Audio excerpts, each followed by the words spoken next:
අපි ජාතීන් දෙකක් අතර. සතවර්ෂ ගණනාවක් තිස්සේ එකට සහෝදරයන් වගේ ජීවත් වෙච්ච ජාතීන් දෙකක් එකිනෙකා මරාගත්තා. මේ ඒගොල්ලෝ නිසා. ඊශ්‍රායල් රටේ මොසාඩ් කියන සංවිධානයේ එක්තරා කාලයක මේ යම්කිසි හොරයක් සිදු වෙලා ඒක සොයා බලන්නට විශේෂ කමිටුවක් පත් කෙරුවා. ඒ කමිටුවේ වාර්තාවේ තිබුණා එක්තරා තැනක මොසාඩ් සංවිධානය අපේ යුද්ධ හමුදාවට පුහුණුව ලබා දෙනවා. එතන ඉඳලා තව කිලෝමීටර් 3ක් විතර එහායින් එම මොසාඩ් සංවිධානයම LTT එකට පුහුණුව ලබා දෙනවා. ඒගොල්ලන්ගේම ආයුධ නිෂ්පාදනය කරන ආයුධ පාවිච්චි කරන්නේ කොහොමද කියලා පුහුණුව කරනවා. අපි මෝඩ සිංහල මිනිස්සුයි දෙමළ මිනිස්සුයි අපි යන කොටාගෙන ඒගොල්ලන්ව පෝසත් කරනවා. ණයට ලෝක බැංකුවෙන් සල්ලි අරගෙන අපි ආයුධ අරගන්නවා. ලෝක බැංකුවත් ඒගොල්ලන්ගේම ආයතනයක්. ඒතකොට මේ මුළු ක්‍රමවේදය තුලම අපි හිඟන්නන්ගේ තත්ත්වයටපත් වෙනවා. ඒගොල්ලෝ ධනය උපයා ගන්න. මෙන්න බලන්න අද ලෝකයේ වෙන දේවල්.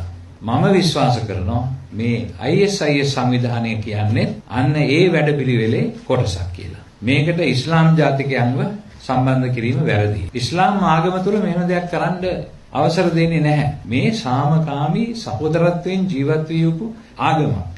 සහෝදරත්වය. ඒගොල්ලෝ එකිනෙකාට කතා කරන්නේ අස්සලාමු අලයිකුම් කියන්නේ ඔබට සාමය වේවා. ඔබටත් සාමය වේවා කියලා තමයි උත්තර දෙන්නේ. සාමය තමයි මේ ආගමේ පදනම. ඒ නිසා මේ ඉස්ලාම් ආගමේ ප්‍රශ්නයක් නෙමෙයි මේක. මේක මේ වෙනත් බලවේග විවිධ ජාත්‍යන්තර මට්ටමේ ත්‍රස්ත සංවිධාන බිහි වෙන්නට ඉඩ ඇරලා වෙනස්කම් උලුප්පලා ඒගොල්ලන්ට ආයුධ නිෂ්පාදනය කළ විකුණලා Tamanගේ ආර්ථිකය පෝෂත් කරගන්න මේ සාතාන්ගේ වැඩපිළිවෙලේ කොටසක්.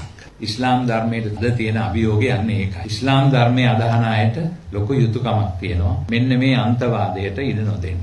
ඒ නිසා තමයි මේ සිද්ධිය සිදු වුණු ගමන්ම මම තීරුම් ගත්ත මේ වැඩේ. මම ඒ නිසා මුලින් ඉඳලම කිව්වා අපේ කතෝලිකයන්ට කරුණා කරලා අත උස්සන්න එපා මුස්ලිම් ජාතිකයන්ට විරුද්ධව. මොකද මේක පිටිපස්සේ ඉන්නේ මුස්ලිම් ජාතිකයෝ නෙමෙයි.